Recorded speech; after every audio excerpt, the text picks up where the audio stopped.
Sirens pierced through the quiet town as the call came in. Multiple vehicle collision on Highway 101, casualties severe, EMS requesting immediate medical assistance. Dr. Hal Brennan didn't hesitate. He grabbed his medical bag and ran to his truck, just like he had 20 years ago in Baghdad when mortar rounds fell and soldiers' lives hung in the balance.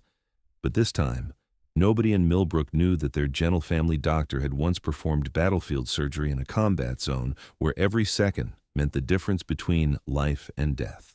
Welcome to Echo Stories. Before we begin this powerful story, tell us in the comments which city you're watching from. And if you believe stories like this need to be heard, hit that subscribe button to support our channel. Millbrook, Montana, population 3,800, was the kind of place where everyone knew everyone, where the biggest excitement was usually the high school football game on Friday nights. Nestled in the rolling hills between Billings and Bozeman, it was a farming community where life moved at a comfortable pace. Dr. Hal Brennan was the town's only physician, running a small family practice clinic on Main Street. At 58, he'd been serving the community for 18 years. Gray-haired, soft-spoken, and patient, he was the kind of doctor who still made house calls and knew 3 generations of the same families. People loved Dr. Hall. He delivered babies, treated everything from broken bones to heart conditions, and never seemed rushed or stressed. "I'm just a country doctor," he would say with a humble smile when praised for his skills.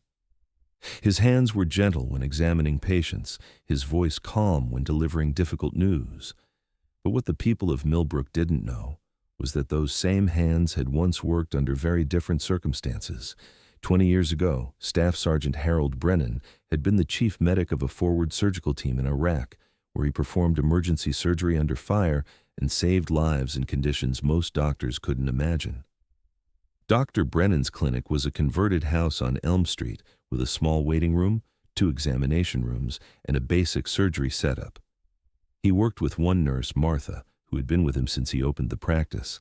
His days were predictable: morning rounds at the small local hospital, clinic hours from 9 a.m. to 5 p.m., emergency calls when needed. He treated everything, from Tommy Henderson's broken arm after falling off his bike to Mrs. Patterson's diabetes management. What Martha and his patients noticed, though they never really thought about it, was his incredible diagnostic speed. Dr. Hal could look at a patient and seemingly know immediately what was wrong. His treatment decisions were swift and always correct. When young Sarah Miller came in with what seemed like a simple stomach ache, he ordered an immediate appendectomy, saving her life when it turned out to be acute appendicitis. "How did you know?" Martha had asked. "Experience," was all he said. It was a Tuesday afternoon in late September when the call came. Highway 101, the main route through Millbrook, had been slick from an early autumn rain. An 18-wheeler carrying farm equipment had jackknifed trying to avoid a deer, causing a chain reaction collision involving 5 vehicles. Sheriff Mike Reynolds called Dr. Brennan directly. "Doc, we got a bad one out here. Multiple casualties, some trapped. EMS is 25 minutes out from Billings. We need you now." Dr. Brennan was already moving before the sheriff finished talking. He grabbed his emergency bag, always packed and ready, and ran to his truck. As he drove toward the highway, muscle memory kicked in. The focused calm, the mental preparation, the systematic thinking that had kept him alive and effective in Baghdad. The scene that greeted him was chaos. The overturned semi blocked both lanes, 3 cars crushed beneath or against it, 2 more vehicles in the ditch. People were screaming, others stood in shock, and Sheriff Reynolds was trying to coordinate with his 2 deputies. Dr. Brennan parked and surveyed the scene. Triage. That was always first. Identify who could be saved, who needed immediate attention, who was beyond help. It was a skill he'd hoped never to use again. "Doc!" Sheriff Reynolds called out. "Thank God you're here. We got people trapped, and I can't tell how bad they're hurt." Dr. Brennan was already moving. His entire demeanor had changed. Gone was the gentle family doctor. In his place was a combat medic who had learned to save lives under the worst possible conditions. The first car had a family of 4. The parents in front were conscious but trapped. In the back, 2 children, maybe 8 and 10 years old, were crying but appeared uninjured beyond cuts and bruises. "You two," He pointed to bystanders. Help get these kids out through the rear window. Be careful of glass. You, he pointed to another man, find me a crowbar or something to pry with. He moved to the second car. An elderly man, unconscious, steering wheel pressed against his chest. Possible internal bleeding, definite head trauma. This was the critical case. Sheriff, I need your radio. Call EMS and tell them we need a helicopter. This man won't survive a 25-minute ambulance ride. The third car was the worst. A young woman, maybe 25, trapped under the dashboard. She was conscious, but her left leg was severely damaged. In a civilian hospital, this would be a complex procedure requiring an entire surgical team. Here, it was just Dr. Brennan, some basic tools, and his experience. Ma'am, can you hear me? I'm Dr. Brennan. I'm going to get you out of here. The woman, later identified as Jennifer Walsh, visiting from Seattle, looked at him with terrified eyes. I can't feel my leg. Dr. Brennan examined the situation. The dashboard had crushed down, pinning her leg at an angle that suggested severe vascular damage. If he waited for EMS and extraction equipment, she would lose the leg to blood loss. If he acted now, with the tools at hand, he might save it. Jennifer, I need you to stay very still. I'm going to give you something for pain, and then I'm going to free your leg. But I need to work fast. He pulled out his emergency kit, more comprehensive than what most small-town doctors carried. But then again, most small-town doctors hadn't learned medicine in a war zone. Working with Sheriff Reynolds holding a flashlight and Martha, who had arrived with additional supplies, assisting, Dr. Brennan performed what could only be described as battlefield surgery. Using a car jack to slowly lift the dashboard, monitoring Jennifer's pulse and blood pressure, he worked to extract her without causing additional damage. Doc, Sheriff Reynolds whispered. How do you know how to do this? Later, Dr. Brennan replied, never taking his eyes off his patient. 20 minutes later, when the first EMS unit arrived, they found a scene that defied belief. 5 victims, all stabilized, all receiving appropriate care. The most critical cases were ready for immediate transport. The less urgent were properly treated and documented. Jesus, the lead paramedic said to his partner. Whoever did this triage knows what they're doing. That would be me, Doctor, Brennan said quietly. The paramedic looked him up and down. Small-town doctor, plain clothes, calm demeanor. Sir, no offense, but this looks like military field medicine. Where did you learn to do this? Iraq, 2003 to 2006. I was an Army medic before I was a family doctor. The conversation stopped. Every first responder there knew what that meant. Iraq in the early 2000s had been hell for medical personnel. The survival rates for trauma patients who made it to field hospitals had been extraordinary, but only because the medics and doctors working there had been the best in the world. Sheriff Reynolds looked at Dr. Brennan with new eyes. Doc, you never mentioned... No reason to. That was a different life. News of the highway accident spread quickly through Millbrook. All 5 victims survived. Jennifer Walsh kept her leg. The elderly man made a full recovery. The family escaped with minor injuries. But what people were talking about wasn't just the successful rescue. It was their quiet family doctor's transformation into someone they'd never seen before. Martha was the first to speak up. In 18 years, I've never seen anything like it. He was different, like he'd done this 1,000 times before. He saved that girl's leg, Sheriff Reynolds told his wife that night. I watched him work, and it was like watching a magician. He knew exactly what to do, exactly how to do it. That wasn't something you learn in medical school. The story reached the local newspaper. Reporter Sarah Chen requested an interview, but Dr. Brennan declined. The patient survived. That's the only story that matters. But Millbrook was a small town, and word had gotten out about his military service.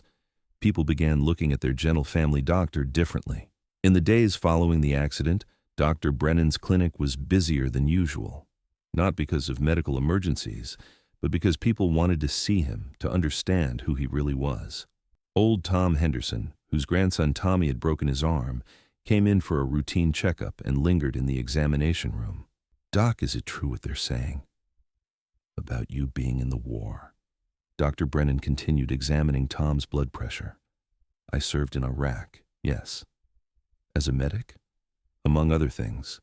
Tom was quiet for a moment. My boy Danny was over there too, lost his leg to an IED.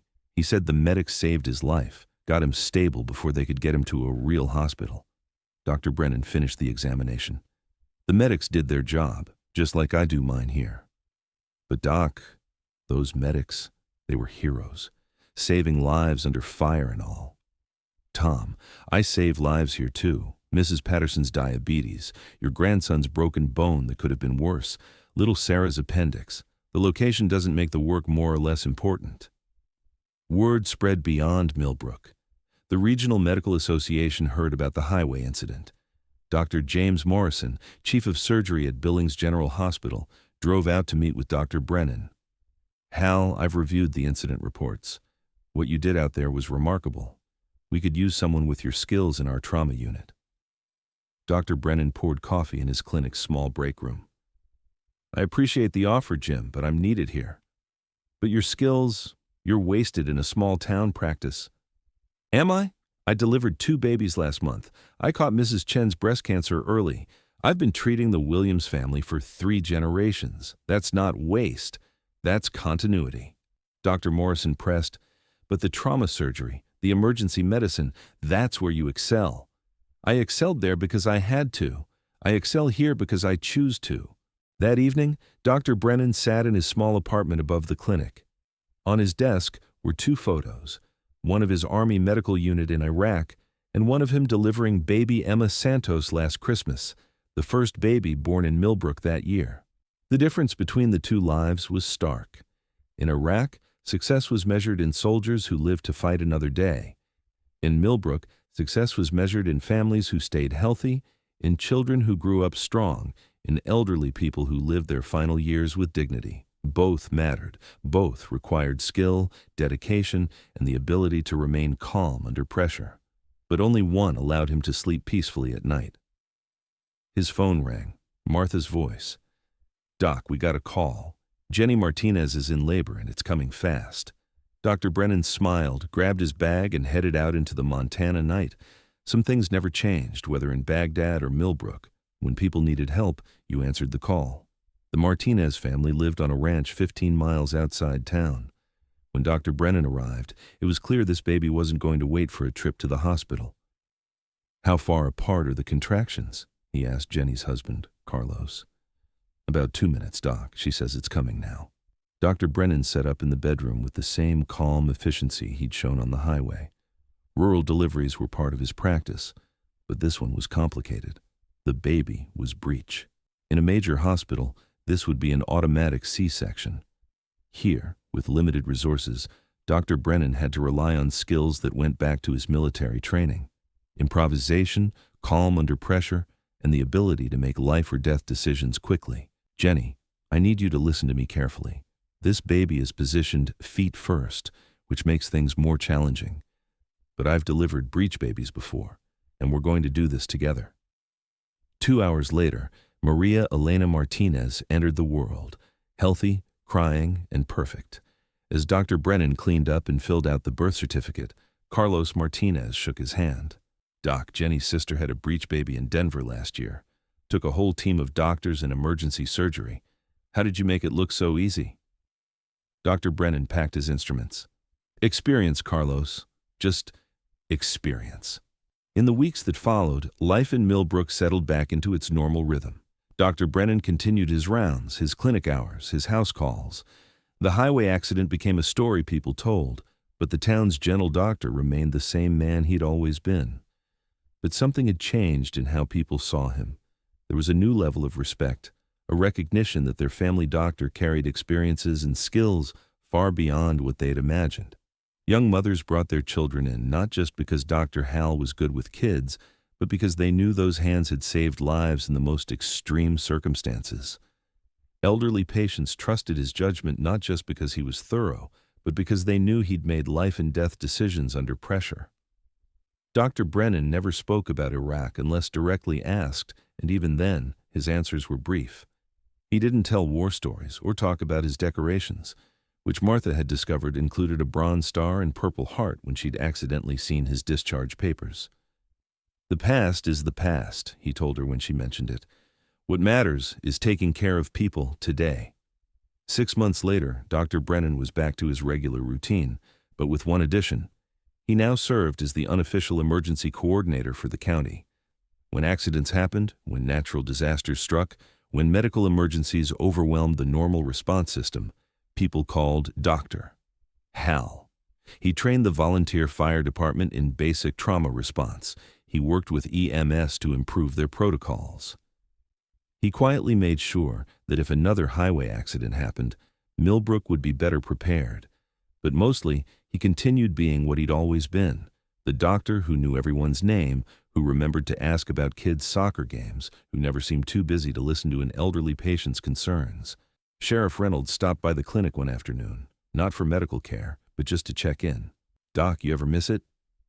The military, the bigger picture stuff?" Dr. Brennan looked out his window at Main Street, where Mrs. Patterson was walking to the post office, where Tommy Henderson was riding his bike, carefully since the broken arm, where life continued in its quiet, predictable way. "Mike, in Iraq, I saved soldiers so they could go back to war. Here, I save people so they can go back to living. I know which one I prefer." And so, in a small Montana town, it was once again proven that heroes don't always announce themselves. Sometimes they're the quiet man who checks your blood pressure, who delivers your babies, who patches up your children's cuts and scrapes. Dr. Harold Brennan had traded the chaos of combat medicine for the gentle rhythm of family practice. But when crisis called, when lives hung in the balance, the skills remained. And so did the commitment to save every life possible. Real healers are like this. They carry their expertise quietly, use it when needed, and return to the daily work of caring for their communities. They understand that every life matters, whether it's saved on a battlefield or in a small-town clinic. If this story meant something to you, share your thoughts in the comments. If you believe stories like this should continue to be told, support Echo Stories by subscribing. Remember, the person taking care of you might have a story you never imagined. Every healer has a history, and every history deserves respect.